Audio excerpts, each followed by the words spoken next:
on behalf of United Muslims of America. I think this needs to be adjusted a little bit more, Ali. Hey, Arshan, can you handle this part?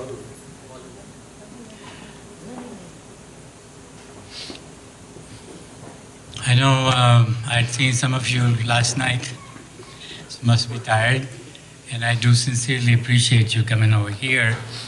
I know I went to sleep about 3:30. I don't know when did you go to sleep, but thank you for being here. It's a very special day, very important day to celebrate the latest work of Ghazali Bhai, Islam and Muslims in 21st century. Before we proceed with the program, I would like to invite, and I'm looking, Dr. Abdul Jabbar Sahab, Tashie Zaheer. Dr. Abdul Jabbar Sahab to please come over and preside today's event. आपकी तालियों के साथ.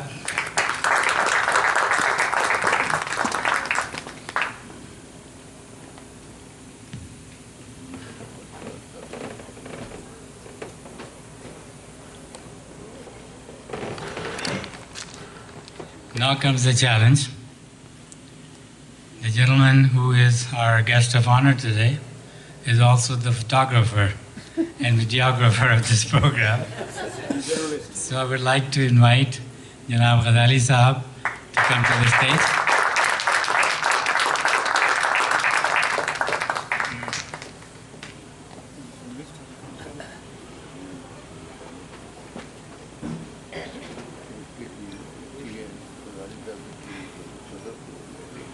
In order to begin today's program, I would like to invite Imad, or who's going to recite? Farhad to please come and before coming to put down the box, come over here and recite from Quran. A'udhu billahi minash shaitanir rajim. Bismillahir rahmanir rahim. Kullu wallahu ahad, Allahu samad, lam yalid wa lam yulad wa lam yakul lahu kufuwan ahad. Sadaqallahu al-azim.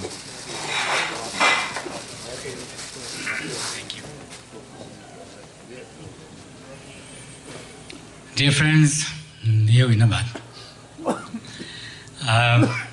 most of us seem to know Ghazali Sahab fairly well, but I have a feeling that most of us don't really know the work that he does behind the scene. So I would like to offer a small introduction of who Abdus Sattar Ghazali Sahab is professionally. Mr. Ghazali, who had earned master's degree in political science from Punjab University, started his career as a journalist in his native country, Pakistan, in the city of Peshawar. Then he served as news editor in the Daily News in Kuwait from 1969 to 1976.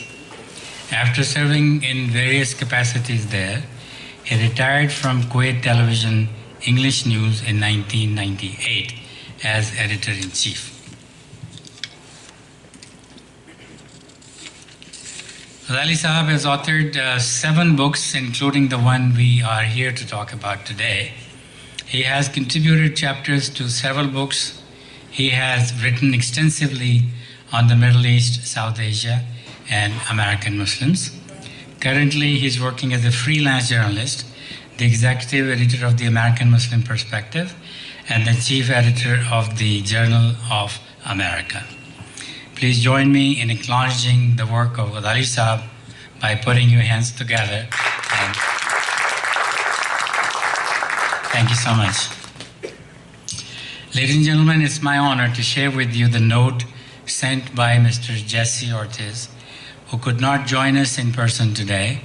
Dr. Ortiz has over 34 years of teaching and management experience in public education. He was elected superintendent of schools in Yolo County in the year 2014. Dr. Ortiz is a strong advocate for public education and for promoting the quality of public education for all children, including those from low-income families in particular. Here's the message from Dr. Ortiz. What is going on with the Muslim community must be documented by people who know it best. I learned from Ghazali's book that 2 days after Trump's election, anti-Muslim attacks spiked. I also learned how negative rhetoric has continued in every state. This ignorance and lack of understanding continues towards the Muslim community. Of special interest to me was how Ghazali explains that hate taught by military to soldiers, that Islam is enemy, America is better than that. Ladies and gentlemen, he had actually sent a note, a pretty long analysis of the book, which I am not using at this time. So our next speaker, the first speaker of the day, is a young lady by the name of Aleena Javaid Chaudhry. She is a very passionate individual about most of the political affairs that go on, and she is very concerned as an individual about the world affairs and what happens, with particular reference to Middle East. And she actually has witnessed it personally, how personally she takes these things, and sometimes wonder why do bad things happen and how can people be so callous and insensitive. It is my pleasure to include a very young person in this, and please applaud her and support her. Thank you, Aleena. Assalamu alaikum. I actually just recently got finished. I'm a bit of a slow reader, but I was blown away by your book, Mr. Ghazali Sahab.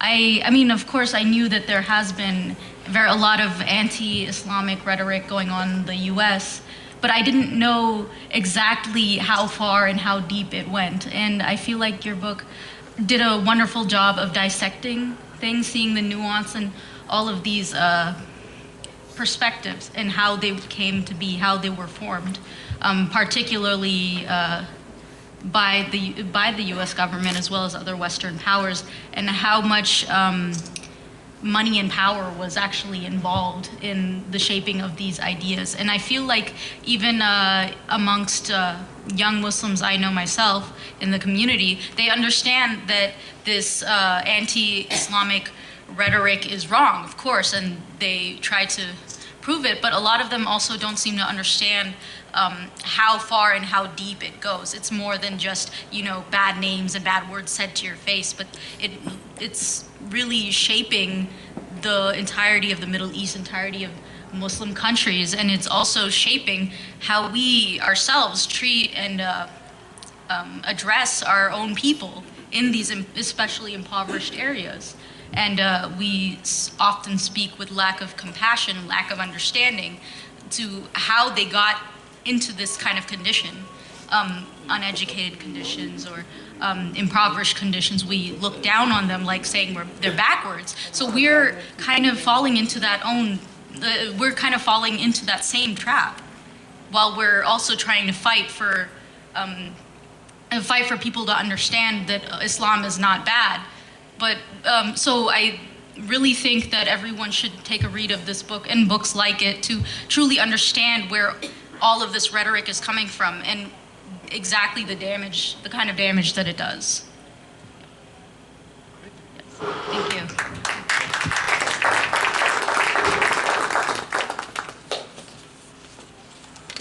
Thank you, Aleena. Ladies and gentlemen, we certainly, in occasions like these, it always concerns me that we hardly see any young people joining us. Today, at least, I see few faces here. I think the responsibility lies with all of us, as individuals, as parents, as community members. Some of the things that we must understand and acknowledge, that there is a divide within the families between my generation and our children's generation. There's a huge divide. It's a very unfortunate fact, but we are responsible for that. So the first step is to recognize that there is a problem. Before we can ask for the treatment, we must acknowledge that I am not feeling well, that I am sick. And I think it's been time that we actually understand that and acknowledge it, and not only acknowledge it, but do something about it. We come to events like these, we talk about things, we get very emotional, and we even make plans to better things. Then we go home, walk out of this room, and we forget about it. Move on, get involved in whatever else we are going to do. Things take over, because when we don't have a plan, anything becomes our plan. So it is my humble request to all of you, as a community member, as your brother, as a parent, to please get involved. And by that, I don't mean your involvement. As far as I'm concerned, we're done, over with. We're the thing of the past. We are no longer the ones who matter. It is these young people that matter.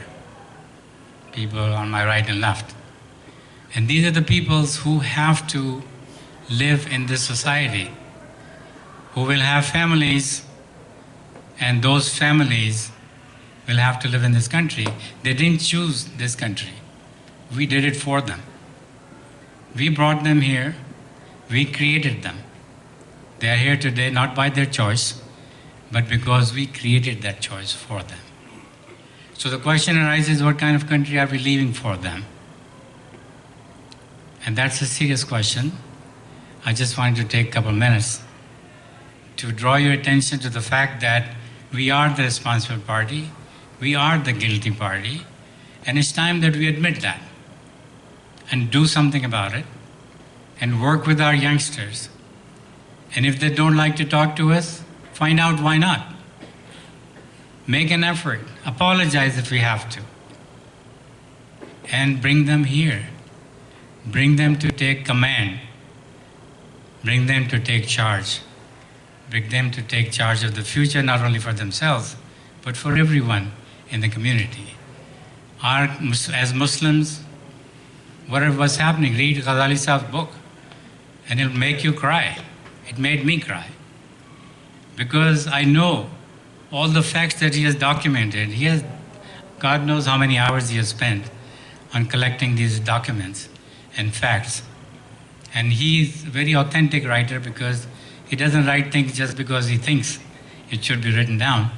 He writes things that have actually taken place with authenticity. And that is why it's so important. That's why it affects you as an individual. So we must, I beg you, we must connect with our youngsters. We must bring them to such forums. We must give them the leadership. Our wisdom is from the past. Most of us were not born in the United States. Yet we speak like an authority. My oldest son, when he was in high school, he once asked me a simple question. He said, "Dad, did you go to school over here?" And I said, "Yes, of course." What a silly question. He said, "No, I didn't mean university and college. I meant high school." And I said, "No, of course, I had a master's degree when I came here, so I had another master's." And he says, "So, do you know much about high schools in America?" And I said, "No." And he said, "But you speak with such authoritative tone that you know so much about high schools, you don't have the foggiest idea what it is like to be a student of high school in America." And you know, he was so right. He corrected me, pulled me out of my wrong thinking, and then I decided to write a book, which is still being written. And the book's title, My Son, My Friend, and My Teacher. So I gave in. I'm asking you to do what I have already done. I have declared peace with my children, and I have accepted that in many areas they know more than I do, and I should accept it. Thank you, sir. Do I have commitment? Any by raise of hands? One hand has gone up, 2, 3, 4, 5, 6, 7, 8. Thank you. Does it make sense? Does it make sense that we are not preparing? I don't like to recite my poetry, but one share that's very relevant. उनसे अब उम्मीद है हमको बेड़ा पार लगाने की. उनसे अब उम्मीद है हमको बेड़ा पार लगाने की. ऐते जवानी में हम जिनको राह दिखाना भूल गए. So let's not regret. It's still time. Sorry for the deviation. I'm also a bit emotional man, and these things bother me all the time. So I thought I'd share with you. Ladies and gentlemen, back to the subject. Professor Arthur Kane Scott is Professor of Humanities and Cultural Studies at Dominican University of California and a board member of the Museum of the American Indian in Newark, California. Unfortunately, he could not make it today as well. I would like to share with you the comments that he sent to us. Here it goes. Abdus Sattar Ghazali is a true scholar. His work, Islam and Muslims in 21st Century, brims with quotations, facts, footnotes, and bibliography. A fascinating aspect of his work is his analysis of the Rand Corporation paper on the future of the Middle East that guides American policymakers, their conclusion being that Muslims are inherently lost in sectarianism and tribalism, preventing from modernizing. It is an exhaustible study that looks at Islam today and tomorrow. Given its depth, it can become a significant resource for critical geopolitical and socio-economic analysis that takes place in think tanks, universities, corporations, and other serious-minded organizations who are genuinely concerned with the future of the Muslim world and its global import. Ghazali's book looks at the continued impact of the West, especially its hegemony on political and socio-economic future of the state comprising the Muslim world.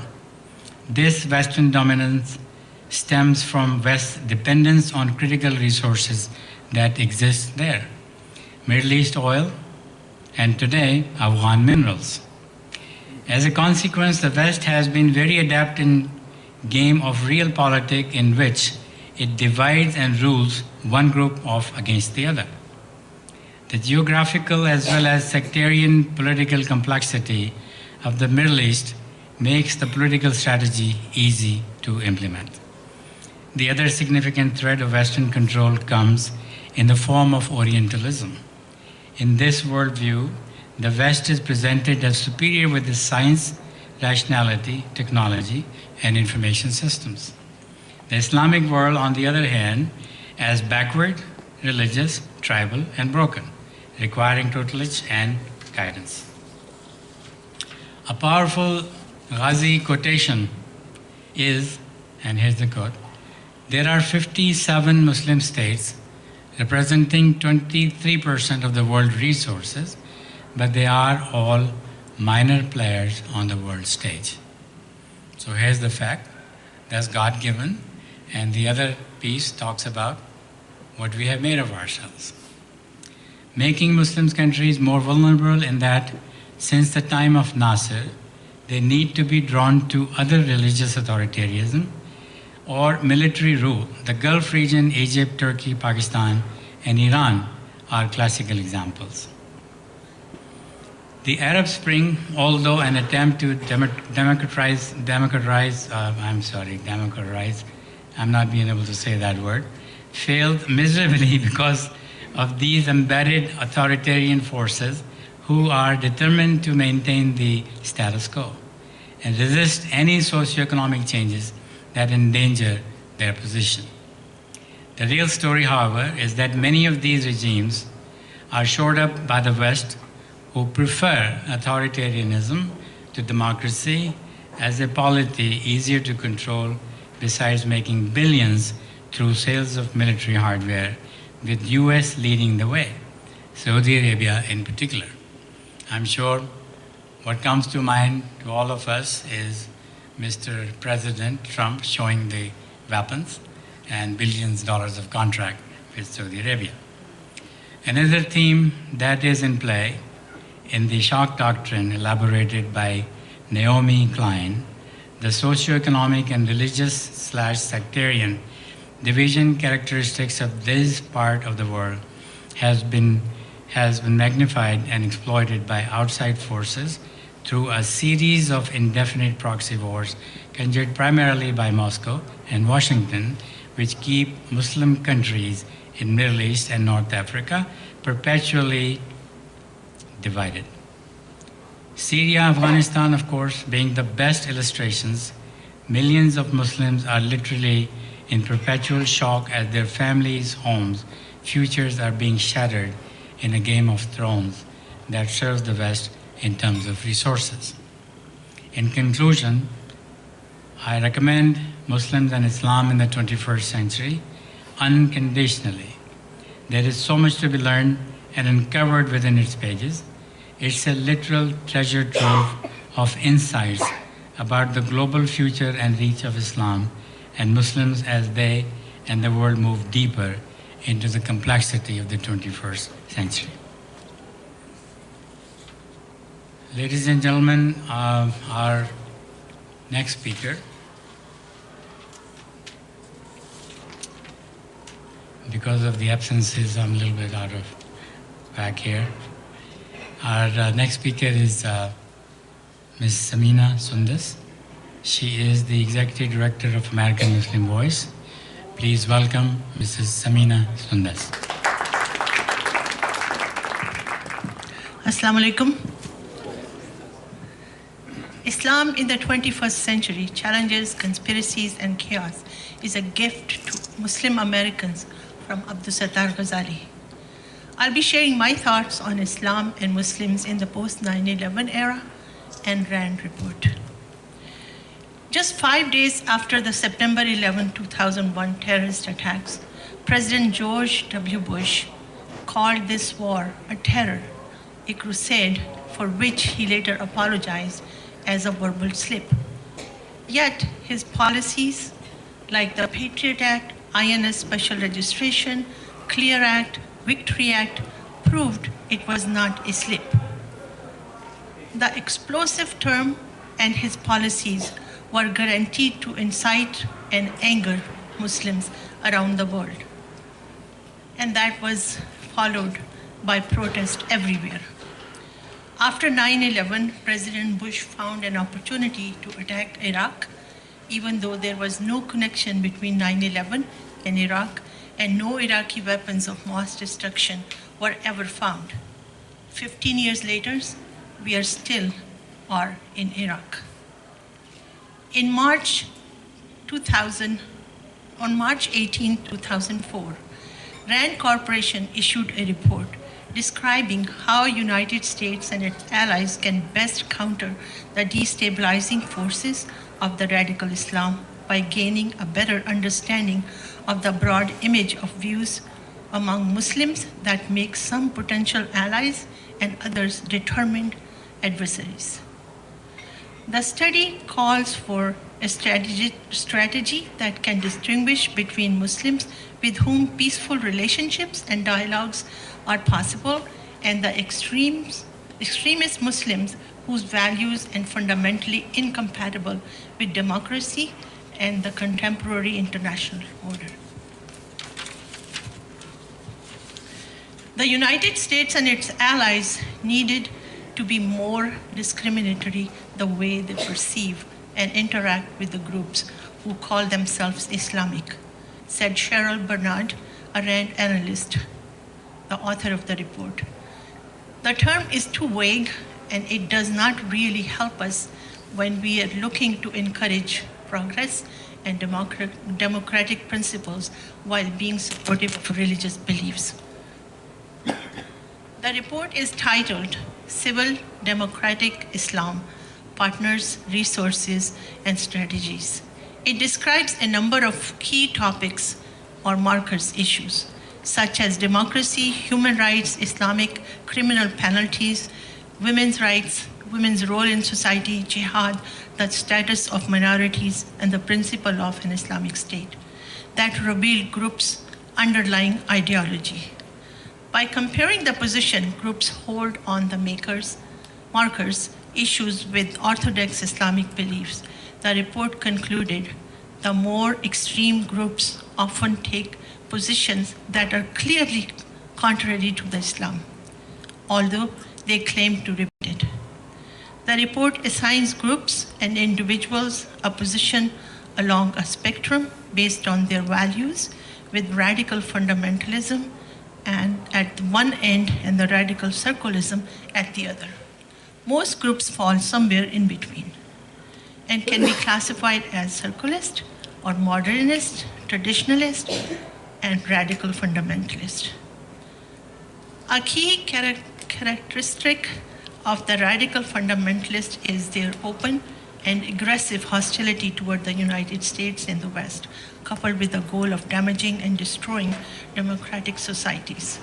Fundamentalists want to impose and expand the strict observance of Islam, which they often interpret in eccentric ways not supported by the religion.